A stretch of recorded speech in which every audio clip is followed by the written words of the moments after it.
And we're going to talk a little Guardians now, guys, because we spent the first hour and 15 minutes on the Browns, which means Browns season is back. But we still have other sports to cover. And this next segment about the Guardians is brought to us by our sponsor, BetterHelp. Sometimes we all need the opportunity to get things off our chest.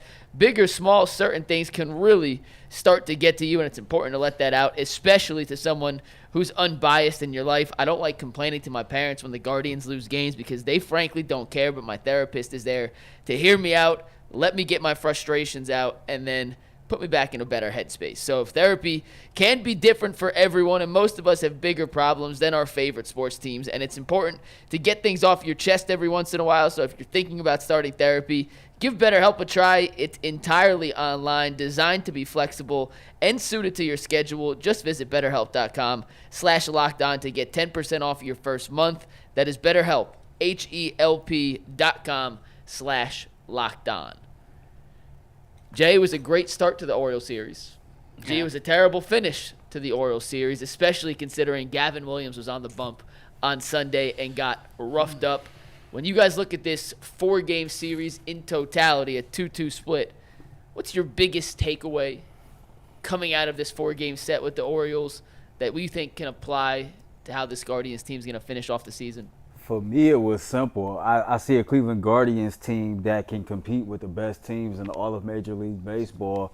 The Guardians can hit with anybody. It's just a matter of will this starting pitching show up and be quality game in and game out. But, you know, the first 2 games, we kind of controlled those games from start to finish. The game Saturday hit their early home run. They kind of took control and they ran with it.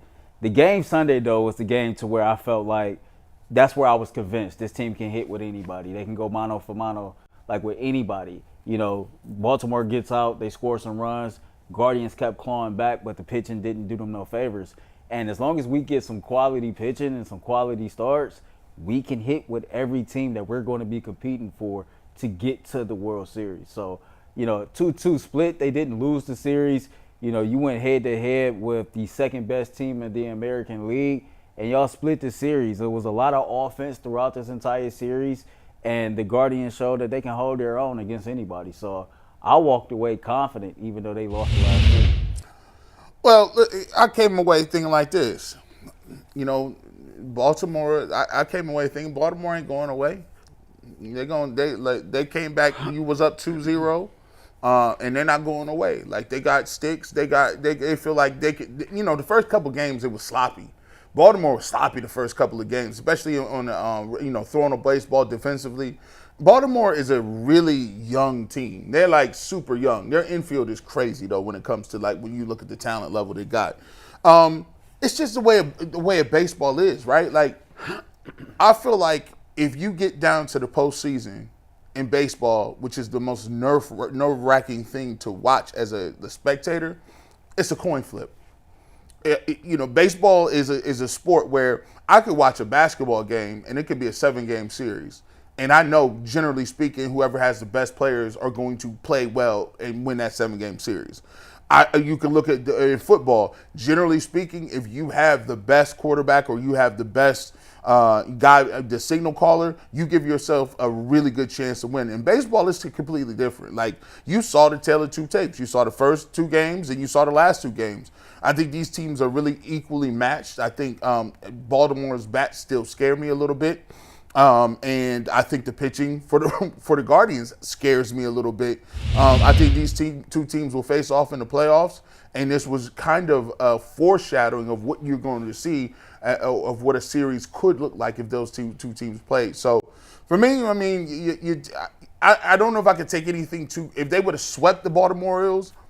I wouldn't have come in and say, oh, well, the Baltimore Orioles are finished. I would just say the Guardians, played a really good series. But, I don't think with the roster that they have, I don't think anybody definitively can say the Guardians are the prohibitive favorites or they won't be able to have a chance to win series and get to the World Series. Yeah, there's no such thing as a prohibitive favorite in the American League right now. I think that's for sure, because I think a lot of people are kicking dirt on the Yankees. We've seen that they've come back to life, and they're very much going to be a factor. And let's face it, who's the one team the Guardians never want to see in the postseason. Yankee Spankies. Ain't nobody worried about that. Yeah, well, don't worry about them in August. We'll talk to you in October. Their lineup is ferocious. I don't want to see nothing in Yankee Stadium. I don't want to see the Yankees. I would much rather see the Orioles. By the way, we've played the Orioles 7 games this year, and we won the series 4-3. So I like the way we match up against the Orioles, but I feel pretty much the same way coming out of the series as I felt going into it. We don't have enough pitching. If we don't win, it will be because of that lack of pitching, and that's why I wanted us to get another arm at the break, at the deadline. I understand that they were not going to overpay. They don't do that, and they would have had to overpay to get the arm that they needed. So on one hand, they were fiscally and they were long-term responsible, and I'm glad that they were. But in October, if we end up making it to the playoffs and lose before the World Series, it will be because our starting pitching wasn't good enough. They scored enough runs to win all 4 games. They did. Our pitching let us down. Gavin Williams is supposed to be a front of the rotation guy for us. Didn't look like it. Didn't look like it at all. Jay, doesn't this? But I think what we miss on this is Gavin Williams and Bybee are. I'm not gonna say they rookies. No, they're young. But they're like second. Like these guys, we were asking when they were going to get called up last year. Right. Like, if you're going into the playoffs and you say my best 2 pitchers are 2 young guys that we brought up last year halfway through the season, that's a problem. It is a problem. That's why we needed a quality starter that has been around long enough. And I look at what the asking price ended up being for Fedde. We could have ponied up that. We had the prospects to do that. We've got guys now in our system that we have kind of turned the page on. Like Gabriel Arias was at one point like, oh, this guy's gonna. Well, not so much anymore. Right. Would he have been a piece? Could he have been a piece? Perhaps. I think for what the White Sox got to move him, we could have parted ways with a similar compensation package and or player package, and it would have instantly made us that much better. And I would have felt much more comfortable going into the playoffs. He's pitched twice against us, both times 6 innings, didn't give up a run. I think gave up 3 hits in both starts. If we don't win this thing, it's going to be because we don't have the pitching, and that's why I wanted one more arm at the deadline. I still like our team. The kind of fluky thing here is Jose Ramirez has hit 5 home runs, I think, in his last 6 games or 5 games. 6 after now, Sunday. Now it's 6. When you hear that, you would think that, when he's homering, we're winning games, and we typically do. But yesterday, Naylor had the big 3-run shot that got us into it. And what disappointed me most about Gavin Williams, you know this from playing baseball for a long time, the most important inning for pitchers is when you come back from an inning in which your team put runs on the board. Now you got the momentum. Yeah. They hit that 3-run homer, and they made it a 1-run game, and I said, here we go. Here we go. Gavin Williams came right back out there and let up a 2 spot. You want a 10-pitch inning. You need a clean inning, man. 10-pitch inning. You need a clean inning. And every time he needed a clean inning, he got dinged. It should have been a grand slam, though. That was a BS It should have been a grand by that slam. umpire, man. You're right. That was a high strike. You're right. Like, he kept calling things outside the strike zone the I entire know, it was a time. mess. So, like, we didn't do ourselves no favors. The umps didn't do us no favors. No, and but Gavin still. didn't. Like, Here's Gavin the Williams thing. got to come out that next inning and shut him down. The home runs that he gave up to Jackson Holliday and the one he gave up to Gunnar Henderson, it seemed like it was the exact same pitch in the exact same pitch. location. They You can't ended do up in that. the exact same spot. Yeah, you do that against good teams, and they're going to turn them into souvenirs. And so what fears me the most is we know how playoff games work. We've seen it for many years. 3 years we've been here. You better be hitting 3-run homers, and your pitchers better be throwing zeros on the board. Yeah. And I believe that we do have a team that can knock 3-run homers. I do.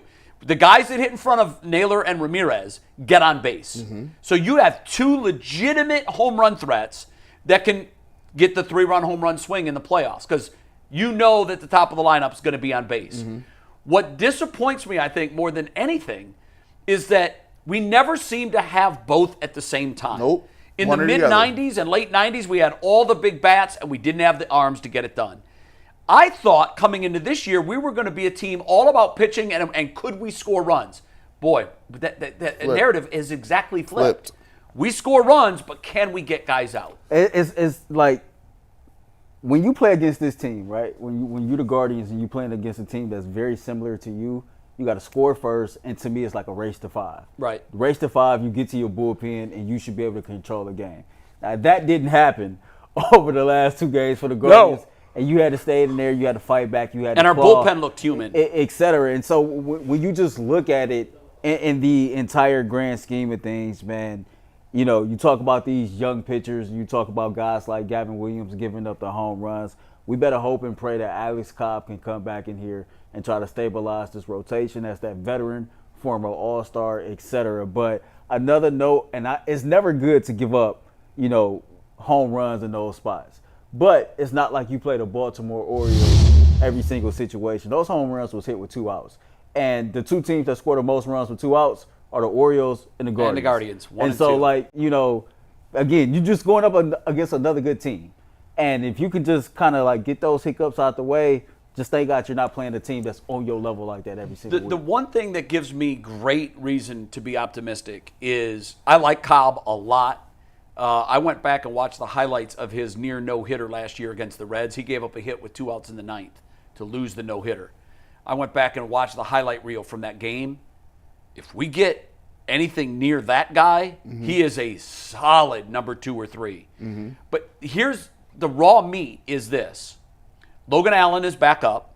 Hopefully he learned his lesson, and we're going to see the Logan Allen that we saw last year. Gavin Williams, we know Gavin Williams can pitch.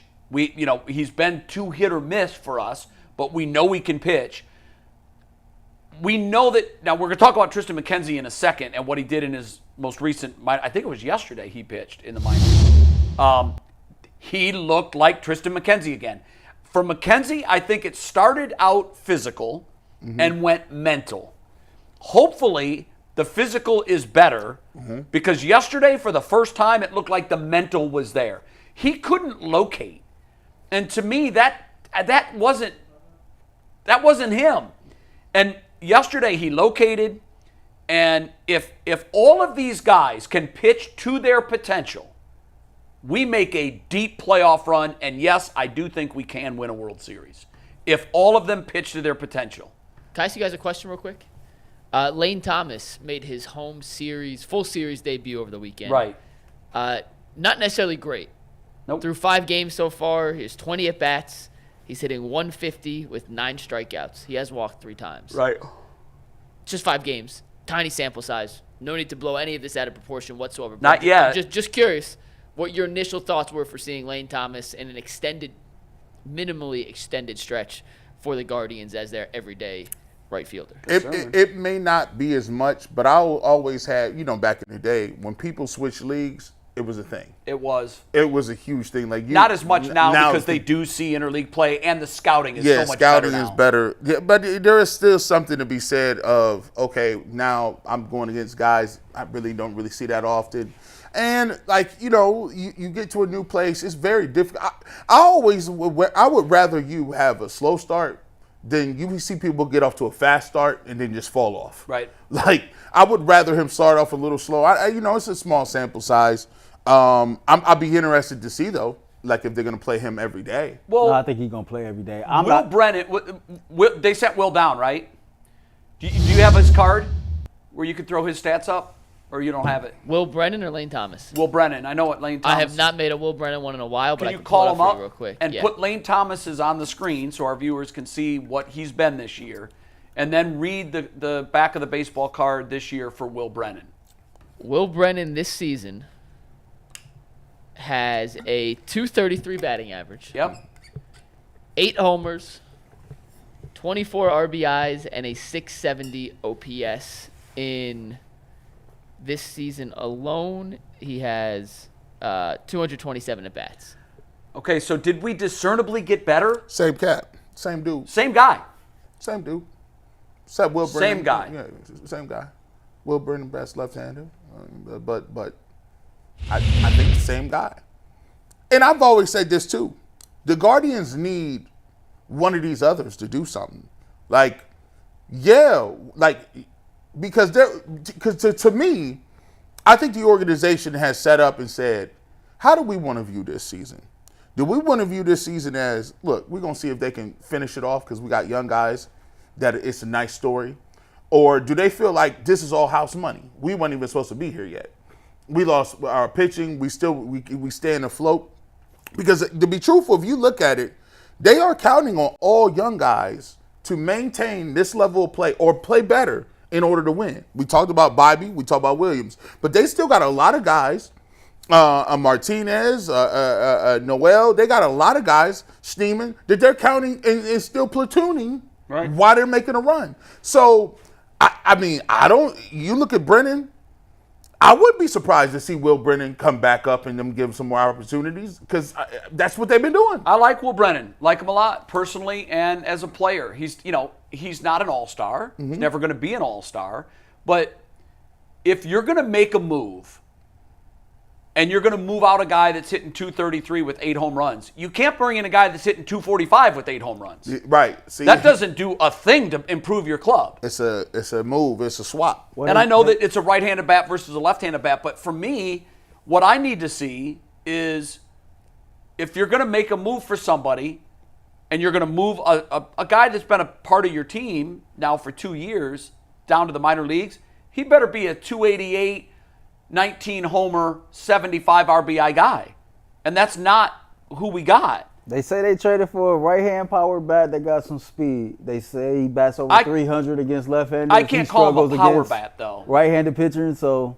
Will's not a power bat either. Can he hit home run? Yeah. So. He can give you some home runs. But to me, a power bat is Hosey or Naylor.